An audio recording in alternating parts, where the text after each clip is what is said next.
BJP വലിയ അപകടകാരിയാണെന്നാണ് Shri A K Antony പറഞ്ഞത്. അതേക്കുറിച്ച് താങ്കളുടെ അഭിപ്രായം?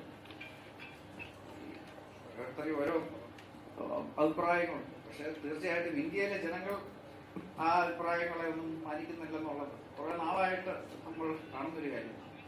2024 ഇന്ത്യയുടെ ചരിത്രത്തിലെ വെറും രണ്ടാമത്തെ പ്രാവശ്യമാണ് ഒരു പ്രധാനമന്ത്രിയുടെ നേതൃത്വത്തിൽ മൂന്നാമത്തെ ഒരു സർക്കാർ വീണത്. ഇന്ന് 30 സംസ്ഥാനങ്ങളിൽ 21 സംസ്ഥാനം എൻ ഡി എ ഭരിക്കുന്ന സംസ്ഥാനങ്ങളാണ്. ഇതിൽ 15 ഭാരതീയ ജനതാ പാർട്ടി ഒറ്റയ്ക്ക് ഭരിക്കുന്ന സംസ്ഥാനങ്ങളാണ്.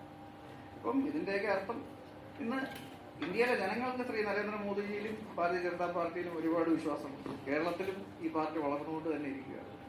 2009 വെറും 5% ഒരു പാർട്ടി ഇന്ന് ഏകദേശം 20% വോട്ട് ഷെയർ ഉള്ള ഒരു പാർട്ടിയായി ലോക്സഭാ തെരഞ്ഞെടുപ്പിൽ മാറി. അതിന്റെ അർത്ഥം എല്ലായിടത്തും ഈ പാർട്ടി വളരുന്നുണ്ട്. എല്ലാവർക്കും മോദിജിയിൽ വളരെ വിശ്വാസമുണ്ട്. അത് കാരണം അതല്ലാത്ത അഭിപ്രായം ഉള്ളവരുമുണ്ട്. പക്ഷെ അതൊന്നും ജനങ്ങൾ തിരസ്കരിക്കുന്ന അഭിപ്രായങ്ങളാണ്. കുടുംബത്തിലെ എല്ലാ കുടുംബത്തിൽ നിന്നും വോട്ട് കിട്ടുമെന്ന് തന്നെയാണ് നമ്മുടെ വിശ്വാസം.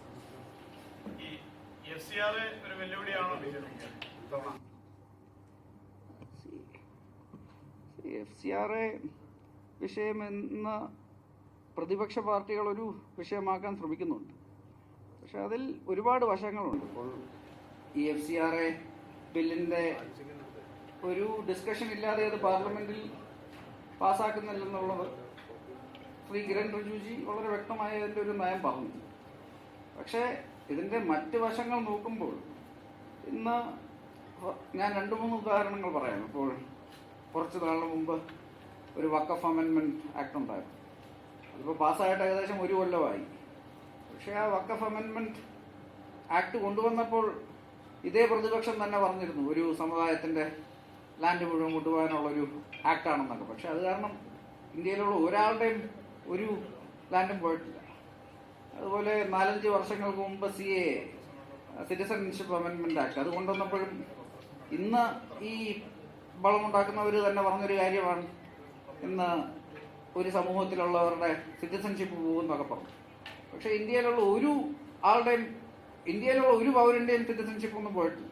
പക്ഷെ അയൽ രാജ്യങ്ങളിലുള്ള ചില പ്രോസിക്യൂട്ടഡ് ആയിട്ടുള്ള മൈനോറിറ്റീസിന് ഇന്ത്യക്ക് അഭയം കൊടുക്കാനുള്ള ഒരു സാഹചര്യമുണ്ട്.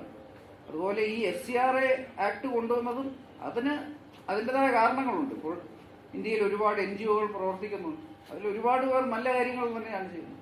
പക്ഷെ ഇപ്പം ചില ഉദാഹരണങ്ങൾ ഞാൻ പറയുകയാണ്. ഇപ്പം ഫോർ എക്സാമ്പിൾ നമ്മുടെ ഒരുപാട് ബോർഡർ സംസ്ഥാനങ്ങളുണ്ട്. ഇപ്പം കാശ്മീരും പഞ്ചാബും നോർത്ത് ഈസ്റ്റിലും ഇവിടെയൊക്കെ ഒരുപാട് NGOകൾ ചിലതൊക്കെ ഇന്റർനാഷണൽ റെപ്യൂട്ടേഷൻ ഉള്ള ഇന്റർനാഷണൽ പ്രസൻസ് ഉള്ള NGOകളുമാണ്.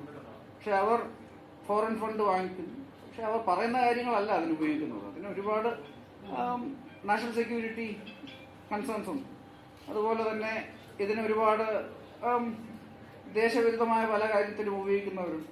അതുപോലെ ഇപ്പം ഒരു ബിസിനസ് ചെയ്യുന്നവരായാലും ഒരു ഇൻഡിവിജ്വൽ ആയാലും ഒരു കോർപ്പറേറ്റ് ആയാലും അവർക്ക് പുറത്തുനിന്ന് ഫണ്ട് കൊണ്ടുവരുമ്പോൾ അതിൻ്റെതായ ചില നോംസ് ഉണ്ട്. അതുപോലെ NGOസിനും പുറത്തുനിന്ന് ഫണ്ട് കൊണ്ടുവരുമ്പോൾ NGOയുടെ ബൈലൈൻസിൽ വളരെ ക്ലിയർ ആയിട്ട് എഴുതിയിരിക്കുന്ന ചില കാര്യങ്ങളുണ്ട്. ഇതിന് മാത്രമേ ഫണ്ട് ഉപയോഗിക്കാവൂ. പക്ഷെ അതല്ലാതെ മറ്റു കാര്യങ്ങൾക്ക് ഉപയോഗിച്ചാൽ ചിലപ്പോൾ ലൈസൻസ് ക്യാൻസൽ ആകും. അത് റിയാലിറ്റിയാണ്. പക്ഷെ ഇതെല്ലാം പല കാരണങ്ങൾ കണ്ടുകൊണ്ട് ഇതൊരു ലോ ആൻഡ് ഓർഡർ അല്ലെങ്കിൽ ഒരു സെക്യൂരിറ്റി കൺസേൺ കാരണം കൊണ്ടുവന്ന ഒരു ബില്ലാണ്. അല്ലാതെ ഇത് ഏതെങ്കിലും ഒരു മതത്തിനെതിരെയോ ഇത് ഒരു മതത്തിനെ അല്ലെങ്കിൽ മതങ്ങളെ ടാർഗറ്റ് ചെയ്യാനോ ഒന്നും കൊണ്ടുവന്ന ഒരു ബില്ലേ അല്ല. ഇതിന് മറ്റ് കൺസേൺസ് ആണുള്ളത്. പക്ഷെ ഇന്ന് കേരളത്തിൽ തെരഞ്ഞെടുപ്പ് വരുന്നത് കാരണം ഇന്ന് പണ്ട് ഈ സിറ്റിസൺഷിപ്പ് അമെൻമെന്റ് ആക്ടിനെ കുറിച്ച് പറഞ്ഞ വിവാദമുണ്ടാക്കാൻ ശ്രമിച്ചവർ, അതുപോലെ വഖഫ് അമെൻമെന്റ് ബില്ലിനെ കുറിച്ച് വിവാദമുണ്ടാക്കാൻ ശ്രമിച്ച അതേ പ്രതിപക്ഷം ഇന്ന് ജനങ്ങളെ തെറ്റിദ്ധരിപ്പിക്കാൻ ചെയ്യുന്ന ഓരോ കാര്യങ്ങളാണെന്ന് നമ്മൾ കണ്ടുകൊണ്ടിരിക്കുന്നത്.